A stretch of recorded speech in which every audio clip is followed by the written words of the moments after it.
আলো আসবেই WhatsApp group, যে গ্রুপে শেখ হাসিনার পালিত কিছু শিল্পী যাদের কোনো চাহিদা নেই, যারা উচ্ছিষ্ট হয়ে গেছে ইতিমধ্যে, কিন্তু রাজনৈতিক শক্তি দিয়ে তারা সামনে থাকতে চায়, তাদের আবেদন যে ফুরিয়ে যায়নি সেটা প্রমাণ করতে চায় এবং রাষ্ট্রীয় সুবিধা নিতে চায়। সেই শিল্পীদের একটি ঐক্যবদ্ধ প্রয়াস হচ্ছে আলো আসবেই হোয়াটসঅ্যাপ গ্রুপ। তো আমি ভাবছিলাম যে আসলে এই গ্রুপের মূল হোতা কি। এখন দেখা যাচ্ছে যে এই গ্রুপের মূল হোতা সেই প্রাক্তন নায়ক, সাবেক নায়ক আমি বলবো রিয়াজ।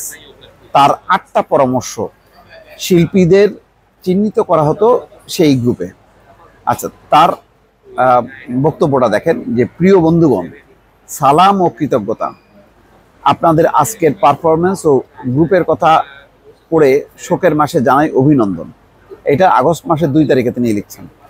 সেই সঙ্গে কিছু কথা। 1, আমি বিশ্বাস করি বঙ্গবন্ধু কন্যার হাত ধরে আলো আসবেই। 2, সময়টা আমাদের প্রতিকূল। 3, আমাদের যুদ্ধটা দীর্ঘ হবে এবার, তাই শক্তি ও মনোবল ধরে রাখতে হবে।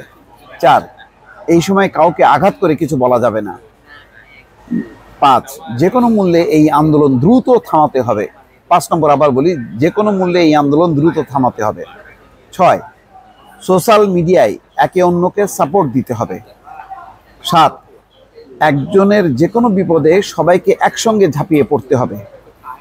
8, সবাই মিলে এক আত্মা, এক প্রাণ হতে হবে, তাহলেই আমরা এই তুফান পাড়ি দিতে পারবো। আল্লাহ আমাদের সহায় হন। জয় বাংলা, জয় বঙ্গবন্ধু।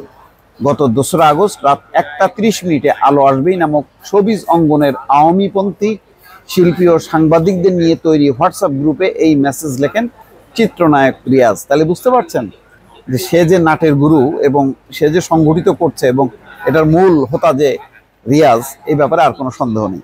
একদিন পর ওই গ্রুপে আরও একটি বার্তা নিয়ে তিনি হাজির হন। এবার 3রা আগস্ট সন্ধ্যা 7:30 রিয়াজ লেখেন, বিএনপি, জামাত আর রাজাকার পুত্ররা আহ্বান জানাচ্ছে দেশ বাঁচাতে এগিয়ে আসতে। কোন দেশ সেটা আর বুঝতে বাকি নেই।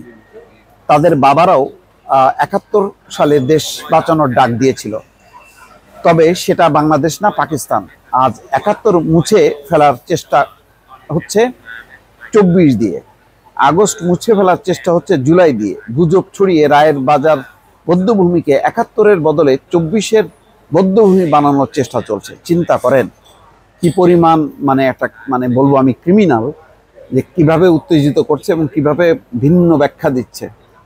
এরপর রিয়াজ আরও লেখেন, সরকার বিরোধী সব অপশক্তি যেখানে নানাভাবে সক্রিয়, তখনও অনেকেই এটাকে শুধুমাত্র নিরপেক্ষ ছাত্র আন্দোলন ভাবতেই পারে, সেটা তাদের স্বাধীনতা। কিন্তু আন্দোলন প্যাটার্ন এবং ধ্বংসাত্মক কর্মকাণ্ড প্রমাণ করে ছাত্রদের ঢাল হিসাবে ব্যবহার করে জাতীয় পতাকা আজ খামছে ধরেছে সেই পুরাতন শকুনরা।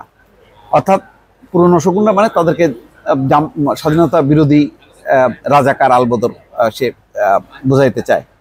বৈষম্য বিরোধী ছাত্র আন্দোলনকে কেন্দ্র করে আওয়ামী লীগ সমর্থক হিসেবে পরিচিত শিল্পী ও সাংবাদিকদের নিয়ে তৈরি সেই গ্রুপে জুলাই থেকে আগস্ট পর্যন্ত এমন বেশ কিছু মেসেজ দিতে দেখা গেছে রিয়াজকে। অভিনেত্রী অরুণা বিশ্বাস যেন রিয়াজকে আরও এক ধাপ ছাড়িয়ে গেলেন। কখনো শিক্ষার্থীদের গায়ে গরম পানি ঢেলে দিতে বলেছেন, আবার কখনো আন্দোলনের পক্ষে যারা প্রোফাইল লাল করেছিল তাদের চিনে রাখা ও পরবর্তী সময়ে সাইজ করার হুমকি দিয়েছেন। দেখেন, মোস্তফা সরোয়ার ফারুকীকে হারামজাদা বলতেও ছাড়ে নাই। আর মোস্তফা সরোয়ার ফারুকী দেখেন কি লিখছেন, 71-এর জন্ম নিলে এরা রাজাকারের দায়িত্ব পালন করত, ফলে এদের এ যুগের রাজাকার বলতে পারেন। এটা হলো মোস্তফা সরোয়ার ফারুকীর বক্তব্য। দর্শক ভালো থাকবেন, আল্লাহ হাফেজ।